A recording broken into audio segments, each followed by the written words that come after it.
Welcome to Al Bernstein Unplugged on Boxing. In a 40-year Hall of Fame career, Al has chronicled some of the greatest moments in boxing history. On this podcast, you get to hear him expand on those memories and talk about the current news in the sport of boxing. You also hear Al interview some of the biggest names in the sport. Here's Al Bernstein Unplugged. Hi, everybody, and welcome.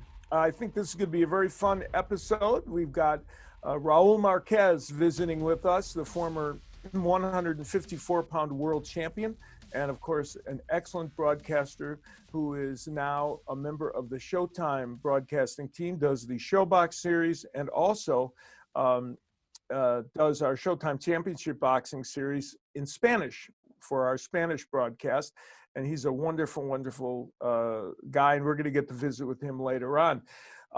But before we do all of that, we are going to answer a number of your questions, and we're going to chat a little bit about the sport of boxing. And for that, I bring in another wonderful guy, my good friend and cohort here, Mr. Tripp Mitchell. Tripp, how are you? I am great, and we had so much fun watching you guys back in Connecticut on Saturday night. My wife and I sat down, and it's fun to watch a team that is having a great time doing the fights. We do, yeah. We do enjoy it, and a teaser that on our next broadcast, we're going to be bringing you an interview I did with Mauro Ranallo, who is, of course, my one of my partners on the Showtime Championship Boxing Series. I think you're going to really enjoy it. It's a very special interview. But we do have a good time, and we're kind of getting our bearings too in terms of doing it in that setting, which you know, it's interesting. I don't know how fans will react to me even saying this, but it's a very easy way to negotiate doing a broadcast, because there's literally no one else there other than the crew, and you focus. There's no distractions. There's no crowd. There's no nothing. So even when you're walking around or you're getting ready to do your stand-up, you're doing whatever, there's nothing to distract a moment of your thought process. And so that's kind of intriguing. Well, the thing that I miss, because I'm a deep and thoughtful person, is the ring card girls. Yeah, that is a very good point. There are no ring card girls. And you've hit on the salient point, I think, about boxing in the we're not in the post-COVID-19 era. We're in the COVID-19 era. You are right. That is an element of boxing that does not exist at this moment.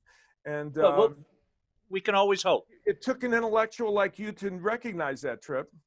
Well, you know, I'm here for a reason. But as with boxing, you do have controversy, and you guys had it on Saturday night. We did have a little bit, you know, and one of the matches that I was really excited to see, and it did turn out to be an interesting match. We had a lightweight match between two undefeated lightweights, Jackson Martinez from the Dominican Republic and Rolando Romero, who is a boxer that lives here in Las Vegas, where I live, and then fights under the banner of the Mayweather gym. And they were fighting for a very fringe title. And so it was interesting. It was a 12-round fight. And Rolly Romero had never been past 6 rounds before in his career. Martinez had been through the 11th round, never 12th, but he had a lot more experience going the distance. And Romero was a significant favorite in the fight, even though he had fewer fights than Martinez. And Romero is a big puncher. 11 of his 12 wins have come by knockout, and he is a powerful puncher who often disposes of his opponents early in matches. And so that was the framework coming into this match. But watching the video and kind of scouting this fight, I felt it was going to be a very competitive fight. And I felt that Martinez was going to give Romero all he could handle, and that was, in fact, the case. This fight went the full 12 rounds. Our unofficial scorer, Steve Farhood, had a very wide margin for Martinez winning the fight. And as we called the fight, though we were careful to point out that there were some close rounds and there could be rounds that, you know, could go different way, our general call of the fight kind of indicated the fact that Martinez had done better. Well, what do we know? Because when the scorecards were presented, all three scorecards were in favor of Romero. The closest was 115, 113 for Romero. Then there was a 116 and 112 score. And then there was a score that is now in my top 5 of dumbfounding scores that I've seen. One judge had it 118 to 110 for Romero. Now,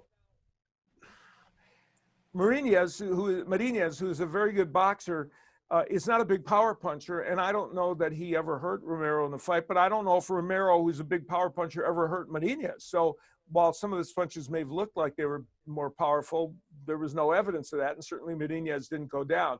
So it was a very controversial decision. Needless to say, Twitter lit up with comments about it, and we were shocked and surprised to see the outcome of the match. And I think especially the 118, 110 scorecard, which I commented on the show afterward. One of the interesting offshoots of what happened is, and this is an inside Twitter thing, but a lot of the people on Twitter, it was interesting, there were some people, I wouldn't say a lot of people, there were some people that were kind of critical of our way of reporting the fight because we didn't show more outrage at the decision. We clearly said, I mean, we were in stunned silence for a little while. And then, we all clearly all thought that Marinez won the fight, but I guess there wasn't enough invective from us about how atrocious the decision was, even though clearly Steve scored it, for Marinez, and we said that, we all thought he won. It was intriguing that fans wanted a little more fire. Some did. And Tripp, it's an interesting question because even when we were there and I was announcing it, I wanted to be to show that we felt that it was the wrong decision. But, I'm very careful about not going so far off the deep end that I've dug myself into some kind of crazy hole that you can't climb out of. And yet there were a lot of people that wanted more fire about it. That is really interesting because watching the fight, my wife brought up the point that you guys were pretty restrained, though you did mention the one judge's card was a total outlier, but there's not much you can do in that situation.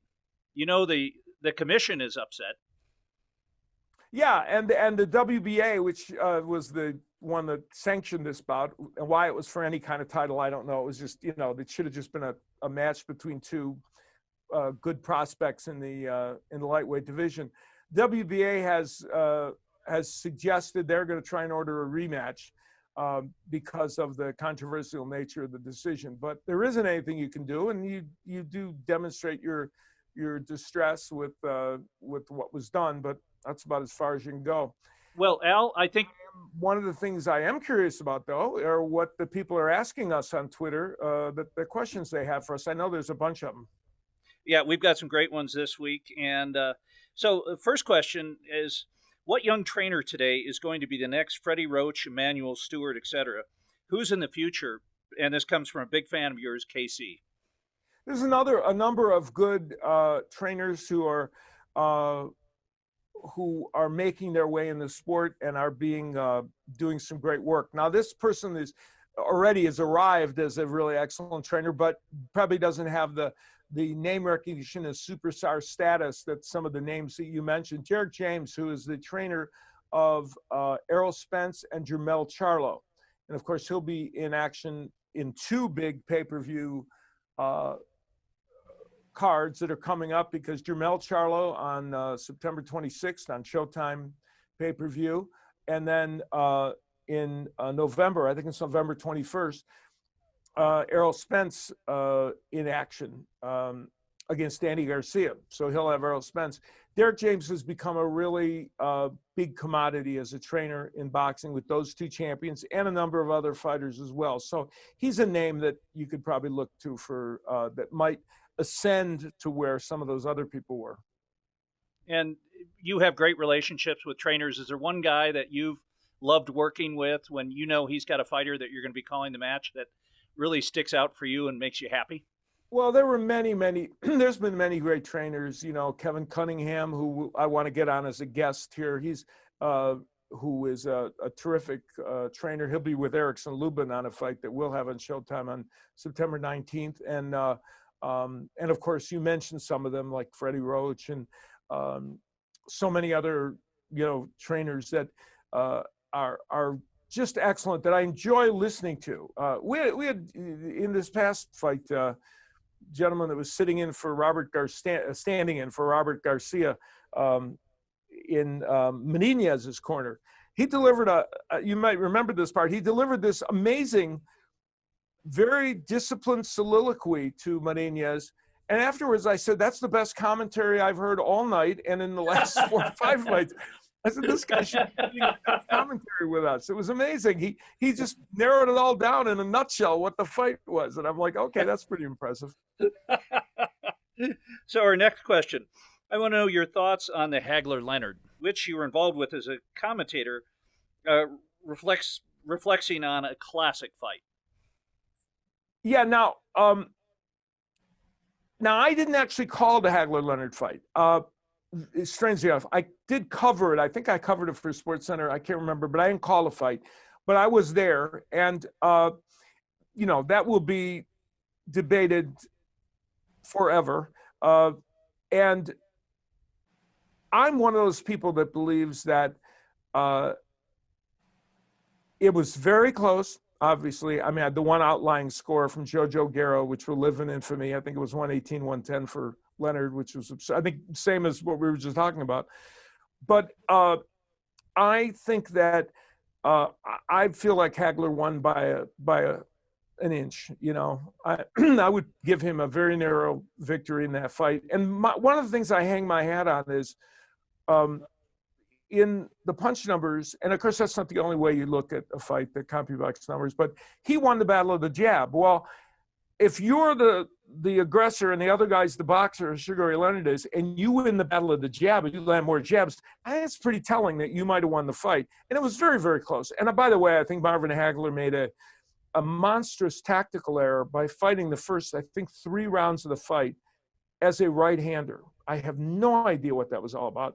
And I also think Marvin made the early mistake in the fight, which he kind of started to rectify, of wanting to box Ray Leonard. I think he maybe is, some little shred of ego, which Marvin Hagler was not known for, got in the way where he wanted to outbox the boxer to win at his game. And I think then he realized that's not a good call. And so, I would lean toward Hagler winning by just a smidge, but it was obviously a very close fight. Okay. Next question. Gotti Ward, Barrera, Morales. Yeah, which one? Well, they're both great fights. And I think the viewer, or the questioner is kind of asking which one do I pick. I have to pick Barrera. Now, there were 3 fights, and I guess he's saying, which trilogy do you like? The Gotti Ward trilogy was wildly exciting, obviously, and was thrilling to watch. But so was Barrera Morales, and the reason Morales Barrera wins out is because they're simply better fighters. Their trilogy was fought on a higher level. They are Hall of Fame fighters, and even though Arturo Gatti's in the Hall of Fame, with all due respect, I love Arturo Gatti, he's not nearly on the level of those fighters. And while I love Arturo Gatti, I don't think he belongs in the Hall of Fame because he's not on that level as a fighter. As exciting as he is, they could put a big, exhibit there about Arturo Gatti in the Hall of Fame, and I'd be all for it because he meant a lot to the sport, but isn't on the level of the fighters that get inducted. But that's another story. But in picking between these 2 trilogies, I would have to pick Morales Barrera because it was fought at such a high skill level. Okay. And this is a question I've always wondered about, and from Robert McWilliams. Do you think beards help absorb the punch? You know, that was a very interesting question. That's why I think we selected it, because for a long, long time, commissions would not allow fighters to fight with facial hair, with maybe a mustache, but not with a beard. And I think maybe that was in their thinking, or they didn't feel like it was fair. And then in recent years, that has been relaxed, and fighters have been allowed to box with beards, though they try to get them to closely crop them a little bit more. You know, I don't think they want a guy that has a ZZ Top beard in the ring. But I have asked fighters this question, a number of them, and almost the uniform answer is that it does not do anything to absorb the punch or make it less damaging. So I'm going to go with what the boxers have told me, and I'm going to say no. And apparently the commissions believe that, because they've allowed fighters now to wear beards into the ring. And it's interesting when you think about it, because of course a beard can be someone's persona. You know, that's and after all, everybody's a brand, right? You know, no matter Sure. what you do in life, you're kind of a brand. So that's the brand of the boxer. So if you have to take it off when you fight it, it's interesting. It makes you a different person. And, you know, boxers always did that before, but now they don't make them do it. Well, and the final question, what do you think of the Tyson Roy Jones Jr., whatever? I had to accept that question, even though it's a tricky one. I don't think anything gives me more mixed emotions than that. You know, I mean, on the one hand, I don't really want to see 50-year-old men in the ring, and they're going to be in there. The way it appears, some of this is for real. It's not just an exhibition. And if it was an exhibition, they'd have a hard time getting people to pay, you know, the pay-per-view rate for it. And they even pushed the fight back.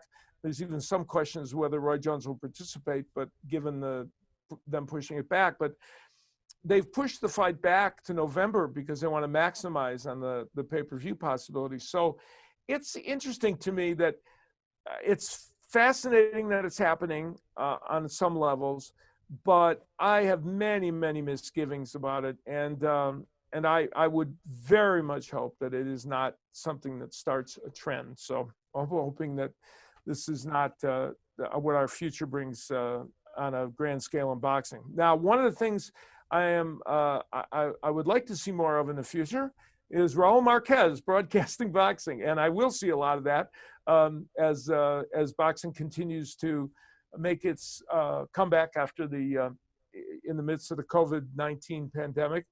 And he, of course, is our guest for this podcast. Raul was a 154-pound champion.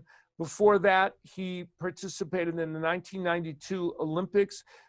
He lost in his second round at the Olympics in a very controversial decision. I announced that match. I did the boxing for NBC in 1992 in Barcelona. I thought Raul won that fight, that match. I don't call them fights in amateur boxing. And but he was eliminated from the Olympics, but it was a grand experience for him to be there. And he had a storied amateur career. He was a fantastic amateur boxer, and then went on to become a professional champion at 154 pounds, fought for the middleweight title as well.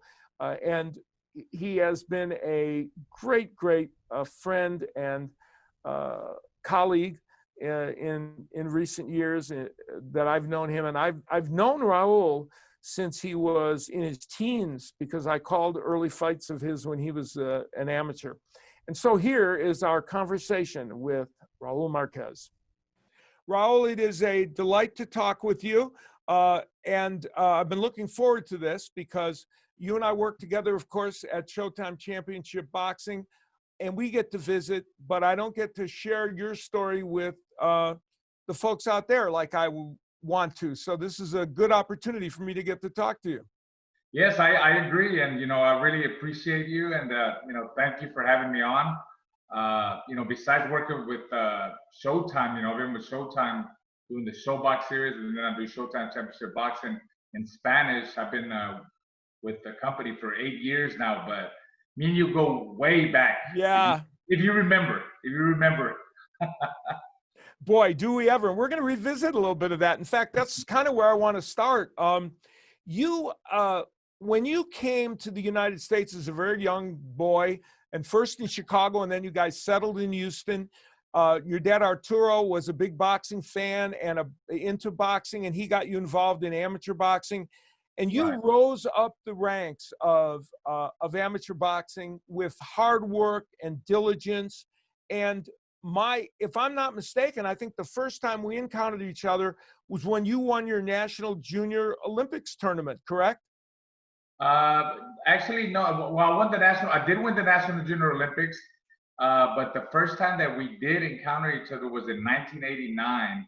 I had just won the nationals, back then is the USA Championship. That's right, yeah. The big boy, the age didn't matter anymore.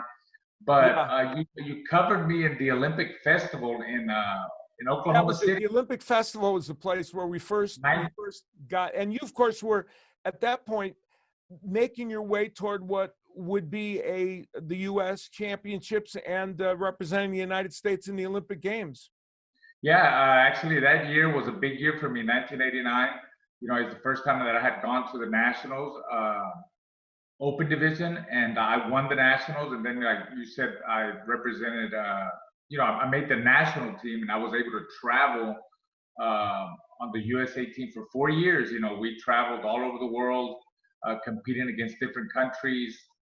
But also, the Olympic year in '92, you still have to go through all the trials and to make the Olympic team, the Olympic trials, the Olympic box off. But the first time we met was in '89 at the Olympic Festival in Oklahoma City. Yeah, that was fun. Yeah, I got the gold medal there, by the way. Yeah.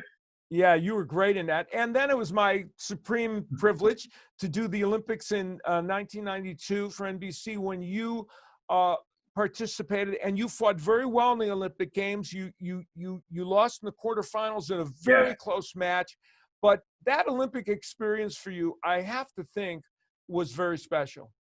Absolutely, and by the way, that was called the Olympic triple cast that you were doing. That's right.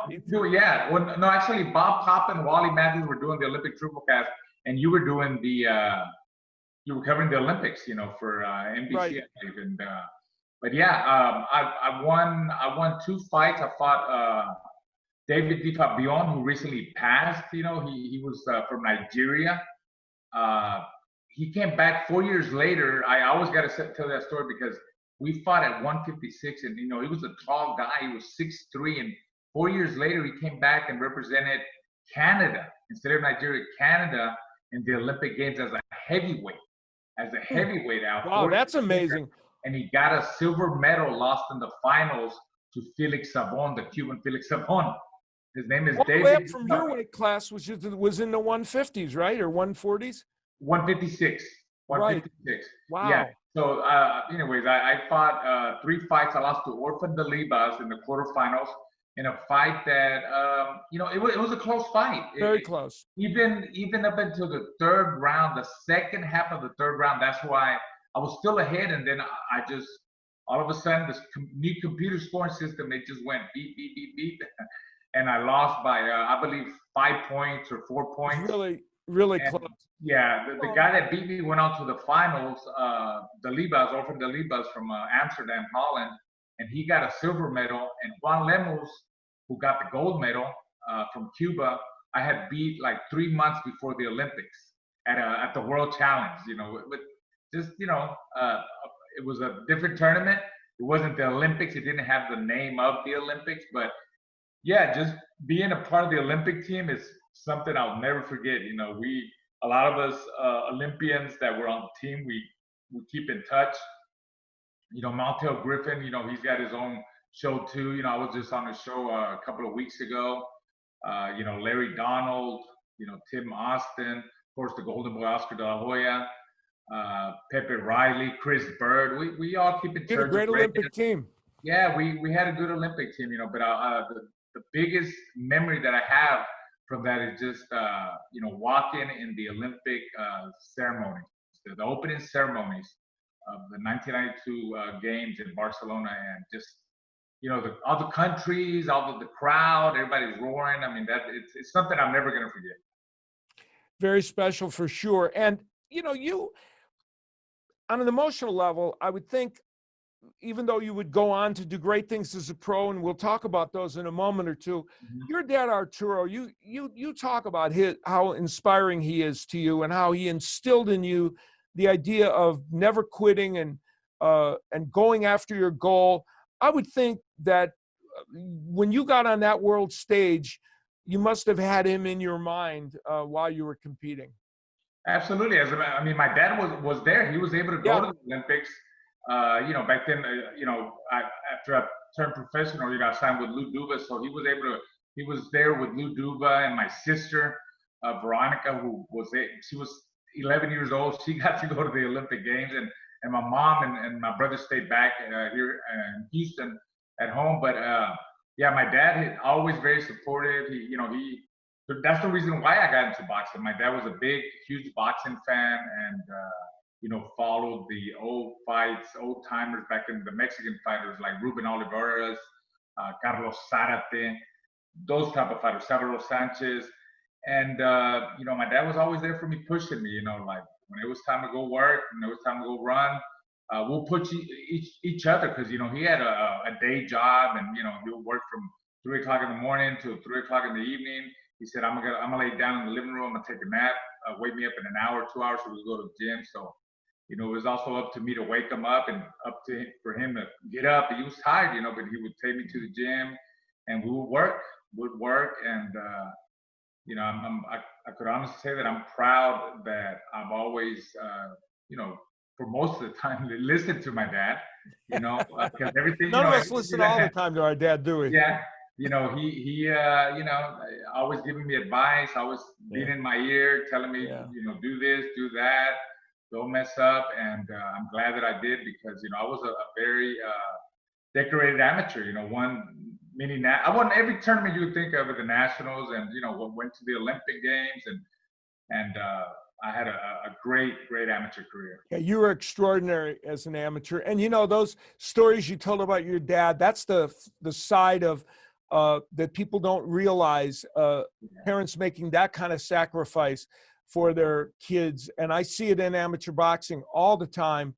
And it leads people to achieve, what you achieved. And then you, of course, turned professional, and you reeled off 25 victories and found yourself fighting for the 154-pound championship, and realized that dream as well.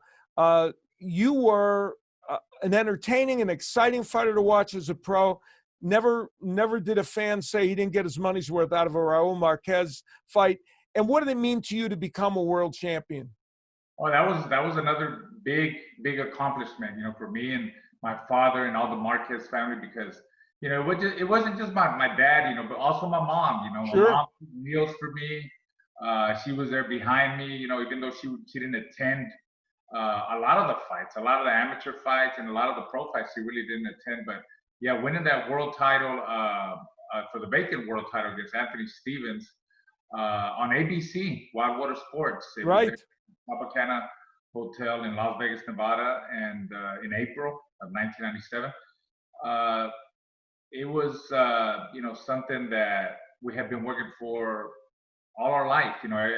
Since I started boxing when I was 7 years old, going through the amateur ranks, and of course, when you become an elite amateur, your goal is to, turn pro and become a world champion. And yeah, it took me a while. It took me, 5 years after the Olympics, but I got it accomplished, and it was a big accomplishment for us and all the Marquez family. You defended your title against Keith Mullings, who was a terrific fighter, and it was a great fight. And I think that win also demonstrated to people that what a quality fighter you were, that because he was a tough guy at that time, and that was a very tough first title defense. Actually, my first title defense was against Romalis Ellis. Oh, that's right. It was Ellis. 1988 Olympic bronze medalist, and that was on. Yeah, that's right. Yeah, Romales Ellis, which was just as tough. Yeah. That was, I mean, he was a decorated amateur, got a bronze medal in the Olympics in Seoul, Korea in '88. You know, same team with Roy Jones and Riddick Bowe and all them guys. So yeah, I knew it was going to be a tough fight. You know, and I knocked him out in 4 rounds. And then after that, that's when I ended up fighting Keith Mullins on a big pay-per-view show. And Oscar De La Hoya fought Hector Macho Camacho. I was a co-main event. It was a great opportunity for me. And I knew Keith Mullins from the amateurs too, because he was in the Olympic trials. And, you know, he was a guy that boxed in the Army. He had a lot of experience and he was tough. And it was a brutal fight. It was a brutal fight, Al. I mean, my hands were hurt from the 3rd, 4th round on. I mean, they were bruised up. I got cut up really bad. You know, the referee and the doctor almost stopped the fight too. And I was like, no, let me go. I'm okay. You know, and thank God, because you know, I guess they saw my spirits. You know, I wanted to keep going. So they allowed the fight to keep going, and I pulled out a split decision against Keith Mullins, and you know, it was a good win for me. It really turned out to be a good win, because my next fight, when I lost the title to your boy Campos, you know, everybody knows the story. I was in there too soon. You know, like me and my father were inexperienced at you know, the boxing game. From September to December, you know, I mean, I had gotten cut up. I think I got like 70-some stitches or something like that. Wow. And then I'm there not even 3 months later, I'm going through camp and I'm fighting a knockout puncher, your boy Campos, because at that point he was like known as the next Chavez to take over boxing in Mexico. He only had 2 losses and he was a knockout artist. He had a bunch of knockouts. And I just, you know, in that fight, talking about the Campos fight, I couldn't see, you know, like as the fight kept going, my face kept swelling because it was still traumatized from the Keith Mullins fight. I mean, my face looked fine from the outside, but it wasn't healed from the inside. And they ended up stopping the fight. But that night, Keith Mullins knocked out terrible Terry Norris. Oh, yeah. That tells you how important. What kind of fighter Keith Mullins was. He goes and knocks out Terry Norris. Yeah. Yeah, it's pretty amazing. Well, you had your pro career. You were 41-4. You had a terrific professional career, and one of the things that you say about your pro career was that fans know that you always gave the maximum effort. I came to fight. I mean, my you know, when I got in the ring, my mentality was seek and destroy. You know, I never took a step back. I came to fight. If my hands were hurt, if I was cut up, I was bloody, I had that warrior mentality, you know, and all my fights were like that. I mean, even though, you know, a bunch of my fights, I got cut, but, you know, I came to give people, you know, their money's worth. They wanted to see boxing, and that was my style of boxing. And you were one of the best inside fighters and one of the best body punchers in the sport at that time. Is that something? And you often work with your sons and teach them boxing, and you watch boxers develop. Is body punching something that sometimes gets ignored by trainers or by people that are teaching young people to box? It all depends on what kind of trainer you are, but you know, if you want to be a complete trainer or a complete fighter, it's good to incorporate a good body attack, you know, because we all know, you know, if you invest early in a good body attack and you really work the body the first couple of rounds, the first half of the fight, trust me, in the second half of the fight, it's going to pay off. Your opponent will wear down, you know, especially if he's a real fast guy that's real mobile and elusive. I mean, you gotta work the body. You gotta cut off the ring and dig to the body. You know, we just had the guy Angelo Leo, who fought what's the guy that he fought? I can't remember the guy's name. I'm trying to remember myself. Tremaine Williams. He fought Tremaine Williams. Tremaine Williams, yeah. Tremaine Williams. Had Leo not the fight at the beginning, it was ugly, you know, and that's gonna happen. Why? Because Williams, you know, would move and be elusive and hold, And but Leo kept pecking away at the body, kept pecking away at the body. By the second half of the fight, I mean, Angelo Leo, owned him. He warmed down. He would just warm down with that vicious. He was a little punching machine, with that vicious body attack. So yeah, fighters it doesn't matter what kind of style fighter you are, whether you're an elusive boxer or a guy that comes forward and attacks. I think it's really good to have a good body attack. And never forget about punching downstairs, because it wears down your opponent and it gasses them up and makes them drop their hands and makes them not move the same. During your time as a top fighter, it was the era when Oscar De La Hoya, your teammate at the Olympics in 1992, was the top name in the sport for the most part. And you watched him up close and from afar, and you saw him both as a fighter and as a charismatic figure. What was it that made Oscar De La Hoya, do you think, such a larger-than-life figure in the sport of boxing? Oh, I think, Oscar was a really good fighter. He's a good boxer. He got great speed and power, but he just had that charm. He just had something that other fighters didn't have, and he connected really well with the fans. And I tell everybody, even now that, the big names right now, the big guy, Canelo, but never in my life, when I fought on Oscar's undercards, a couple of times, and I was there for a lot of his fights. So I'm telling you, in Vegas or wherever he was fighting, it doesn't matter what city he was in, the week of the fight, it was crazy. The casinos were packed. They were jam-packed. And I've never seen that again. I haven't seen it with any other fighter. With any other fighter, the way Oscar had that, he was like a magnet, he attracted, all the fans and of course all the women, he was a boy, he's the golden boy. He attracted all the women. It was crazy. The weigh-ins, I was a part of the weigh-ins, and you'll see all kinds of stuff, flying, being thrown at Oscar from women, and yeah, I mean, it's the truth, it's like a Tom Jones concert where they used to throw things at him, right? Concert, yeah. It was like the Beatles or something, and he was just that kind of guy. He was, and of course he backed it up because he had talent, and he would win, and he would win fights, and he would try to fight the best. Oscar. Yes. Try to fight the best. He never. I'm sure it was business, but he didn't treat it so much as he always fought the best, and that's what people liked about Oscar too. So he was great for boxing. Sometimes it gets overlooked that his level of competition that he fought was really extraordinary. Yeah. Let's talk about your career post-boxing. After you retired from the ring, you worked very hard at becoming an excellent sportscaster. You have done the job both in Spanish and in English.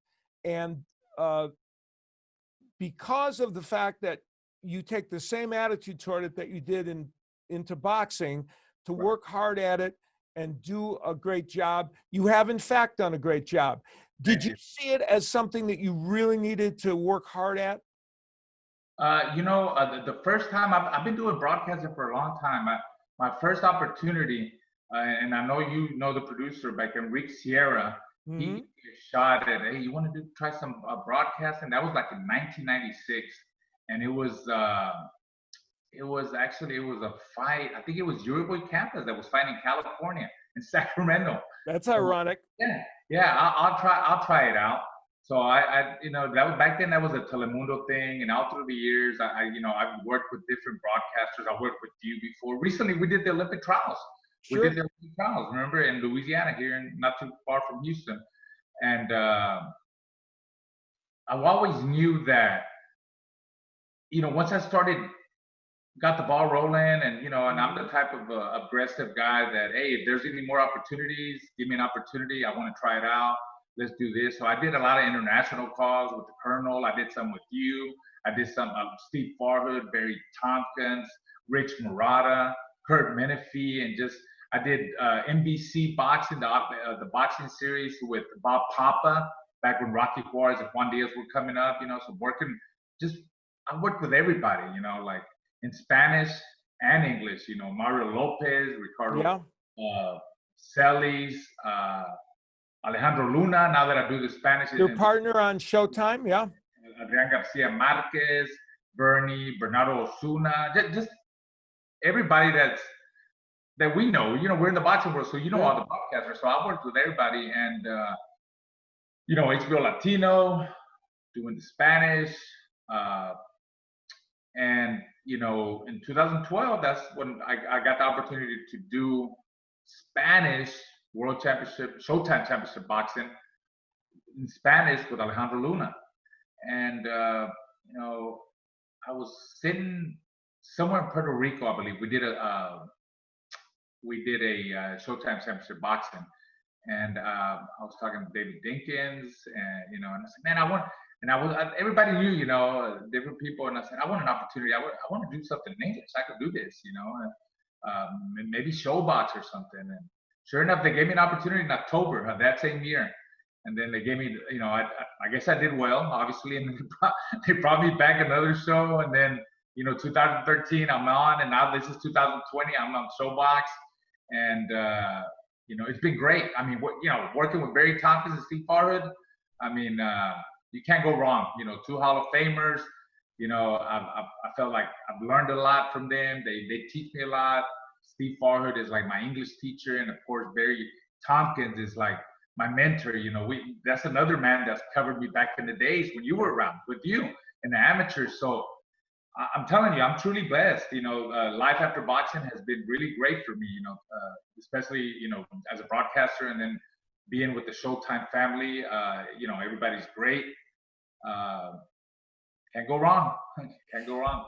And you have one of the things that really is your calling card, I think, and all the broadcasters that you mentioned would all agree on this. And I've seen comments, very eloquent comments from Barry in interviews and stories about you. What everyone respects about you is that you really work at it, and that you constantly want to get better. And it's true for all of us. You can't ask for more of a person than that. I really do. I treat it like I did my boxing career.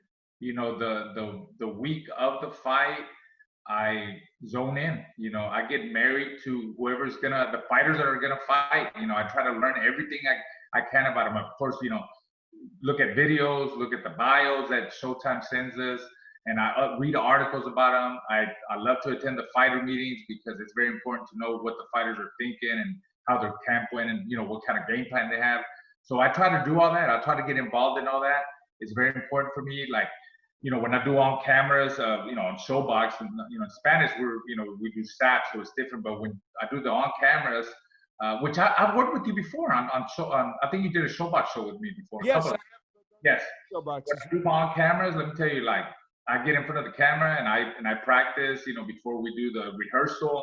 And then once we do the rehearsal, and then it's time for showtime, I'm ready to go. So it's very important to me, and sometimes, I'm there practicing, and nothing against fans. You're always gonna have fans, and some fans might want to come in. Man, look, I'm in a zone right now. Like, I treat this like a fight. I don't want to get disturbed. I'm about to be on camera. This is big for me. This is my job. This is the way I feed my family. And they understand. They understand. Well, they love you.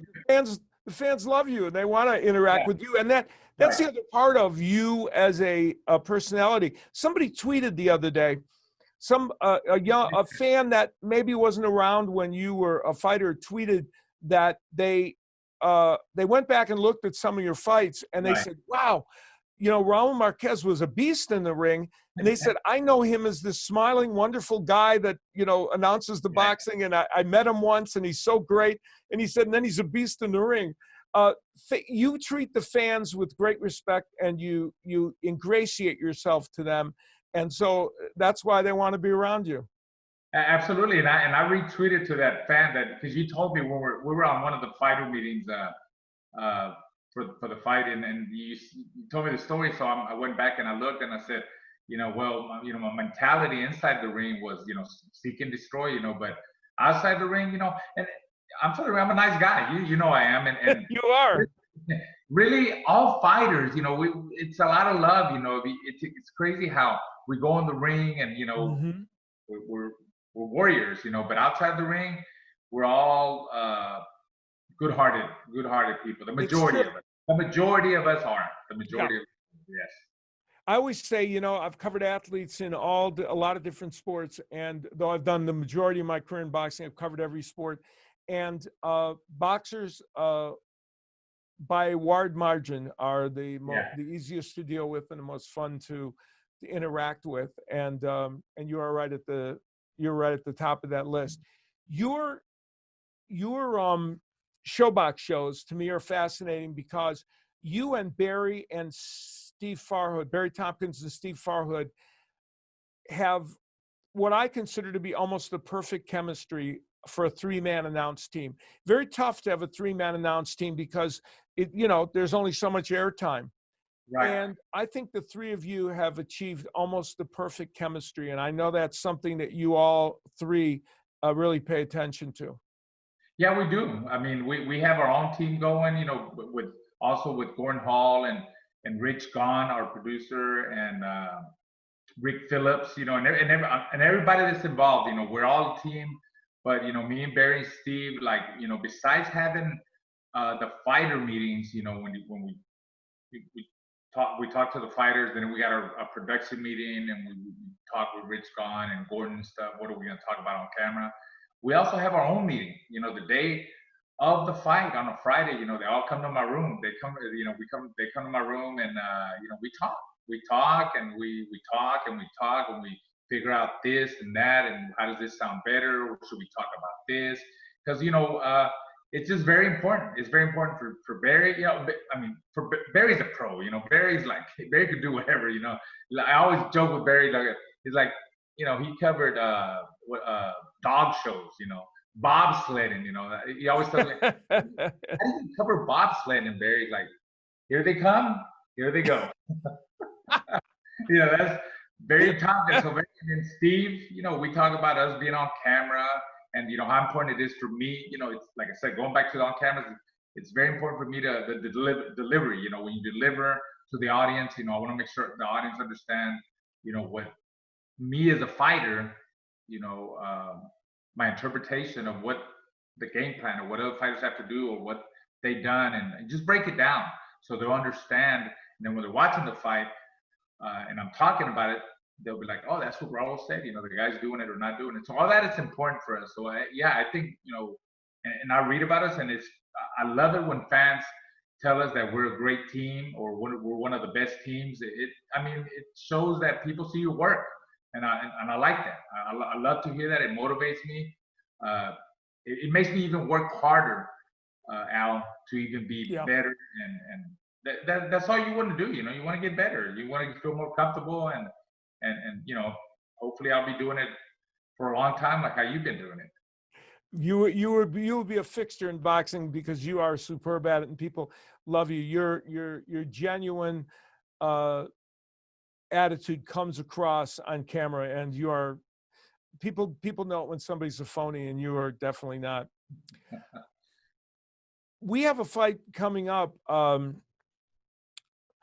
There is an important match coming up on September 26th, pay-per-view show that features the Charlo brothers, Jermall Charlo and Jermell Charlo, each of them in a very tough fight.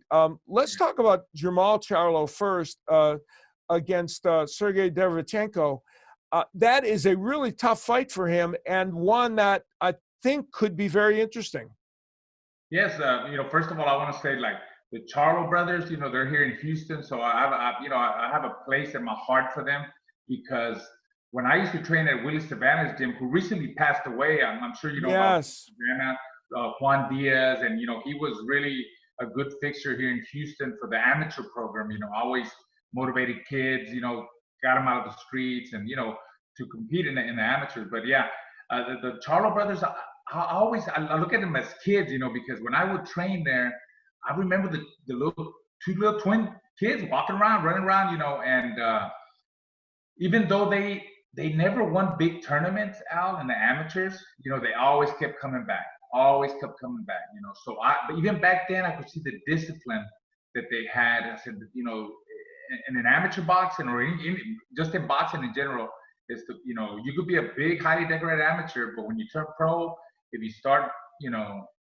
messing up, partying, you know, the party, you know, drinking, not dedicated to them, you're not gonna make it. But these kids always came back, even though they lost an amateur, they always came back, and I knew they would make it. And look where they're at now. But getting back to Jamal, Derevyanchenko, that's a very, very tough opponent. You know, on paper, that's the toughest opponent to date for Jamal. I remember covering Derevyanchenko. Besides a highly decorated amateur career, I remember covering him on Showbox. I labeled him as one of the top prospects to become a world champion. I talked about him on Showbox, and now you know, he's going to fight Jamal. Derevyanchenko fought Danny Jacobs, you know, in a very close fight, and he fought Triple G in a fight that a lot of people thought that, you know, he won. So I mean, this is a really good. It's a pay-per-view, you know, like in boxing, we got contenders. You got contenders, you got champions, which both are Charles, you know, they've been contenders, they've been champions. So this is a step up to see if they could be pay-per-view superstars. And, you know, Jamal is fighting the right guy that could escalate him. A big win here, a knockout, impressive. You know, they could become that because they're twins. They're promoted the same. And, you know, I know you haven't asked me about Jermell, but Jermell is going to fight Rosario. That's another, on paper, that's the toughest. Yes. You know, he knocked out J-Rock Williams, who, you know, was another guy that I had followed on Showbox, and I thought that he would, you know, he would become a world champion, and he'll be back, you know. But Rosario knocked him out, and again, that's a tough fight for Jermell too. So the Charlos, you know, they're, like I said, you know, contenders, champions. Now we're going to see if they could become pay-per-view superstars, and they're finding the right opponent. And I think, you know, big wins here, devastating knockouts or domination, that's going to, you know, help them get there.